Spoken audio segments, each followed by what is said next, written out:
هل في حاجة اسمها إدمان الفون؟ للأسف كلنا مدمنين على التليفون، مدمنين على التليفون. أنا ماليش دعوة. في الفيديو ده عايزين نتعلم ازاي نوصل التليفون بتاعنا من كده لكده.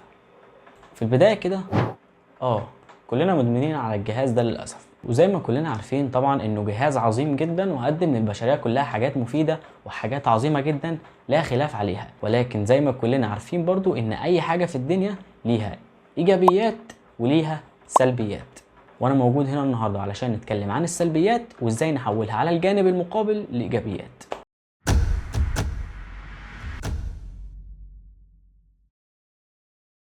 عاوز اقولك انت ليه تخلي الجهاز ده يتحكم فيك؟ ليه يتحكم في حياتك؟ ليه يبقى جزء من ايدك؟ ليه توصل لدرجة انك ما تسيبوش من ايدك غير وانت نايم؟ وفي ناس كمان بتنام والتليفون في ايديها، وانا مش ملاك طبعا، كلنا فينا المشكلة دي، ويلا بينا علشان نحلها مع بعض.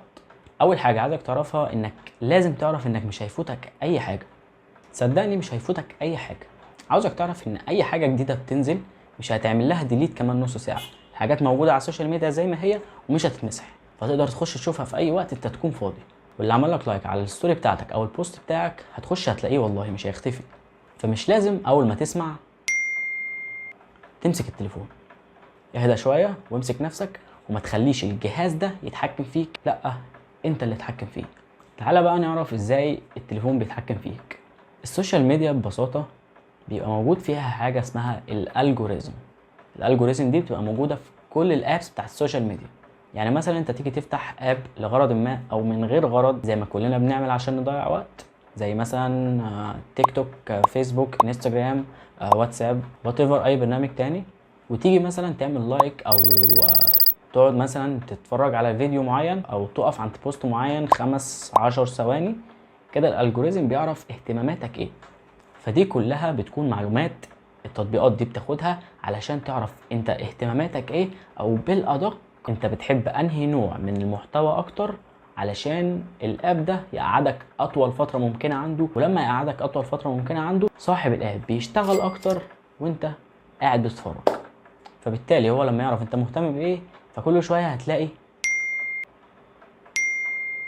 هتلاقي نوتيفيكيشن عن الحاجه دي، علشان هو عايز يدخلك الاب بتاعه باي طريقه ممكنه علشان زي ما قلنا هو يشتغل اكتر. وده ببساطه شديده بيكون هو الالجوريزم، عشان انت لما تدخل طبعا بقى هتدور بقى في الدوامه بتاعت البوستس والسكرولينج والكلام ده كله، ومش هتطلع منها غير وانت على سريرك علشان تنام او النت قطع مثلا. يعني باختصار لظروف خارج ارادتك، طالما انت بارادتك هتفضل قاعد في الكلام ده.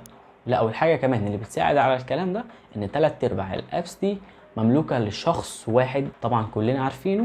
الفيسبوك مثلا خد منك معلومات والكلام ده كله ان انت بتحب كذا وبتحب انهي نوع محتوى كذا، فبيبعتها للتطبيق اللي اسمه كذا وبيبعتها للتطبيق اللي اسمه كذا. فده كله بتلاقيه، يعني انت تيجي تخش واكيد لاحظتها قبل كده، تيجي تخش على تطبيق ما بتلاقي حاجات انت كنت لسه باحث عنها او لسه متكلم عنها والكلام ده كله، وحضرتك تدخل بقى بدوامه وكله فاتح على كله.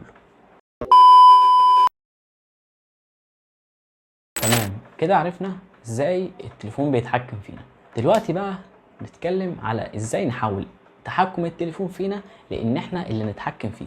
اول حاجه وهي مهمه جدا انك ما تمسكش التليفون اول ما تصحى من نومك. اول ما انت بتصحى من نومك عقلك بيكون لسه بيقول صباح الخير يا دنيا، لسه عايز بقى يقوم يفوق بقى، تشرب قهوتك، تعمل كذا تعمل كذا، يعني بيستعد بقى لمواجهه العالم النهارده، عايز بقى يجهز نفسه للمعلومات اللي هتدخله النهارده والكلام ده كله. عارف مثلا لما تيجي تركب عربيه وتدورها شويه قبل ما تمشي، يعني زي ما بنقول كده بتسخنها، هو بالظبط كده عقلك محتاج يتسخن قبل ما يشتغل. فما تجيش بقى اول ما تفتح عينك وتصحى من النوم تدخل لعقلك صدمه دوبامين مره واحده، فهو يعني عقلك دلوقتي بيتفاجئ، يعني هو مش عارف فيه ايه ولا ايه اللي بيحصل. فبعد كده بقى تدخل بقى في الدوامه اللي احنا لسه متكلمين عليها من شويه.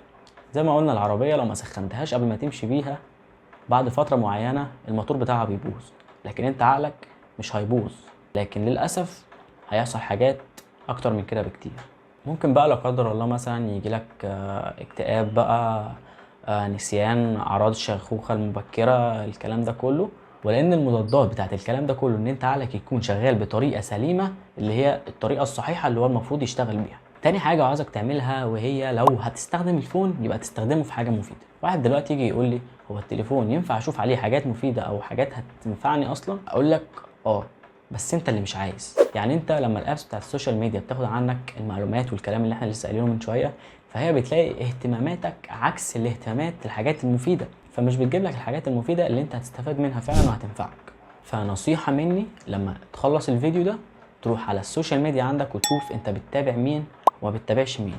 يعني حاول تصفيهم كده، تشوف مين اللي هينفعك ومين لا، مين انت متابعه علشان حاجات مش هتفيدك، ومين انت متابعه علشان هيفيدك فعلا وهينفعك. تشوف مين بتستفاد منه وتشوف مين بيضيع لك وقتك على الفاضي وهو بيعد من وراك. اتحداك لما تعمل كده ان انت ممكن تروح تشيل ما يقرب من 70% من الناس اللي انت عامل لهم فولو. يعني روح دور على كورسات، ثقف نفسك، يعني بالمعنى الادق كده تقل نفسك في سوق العمل.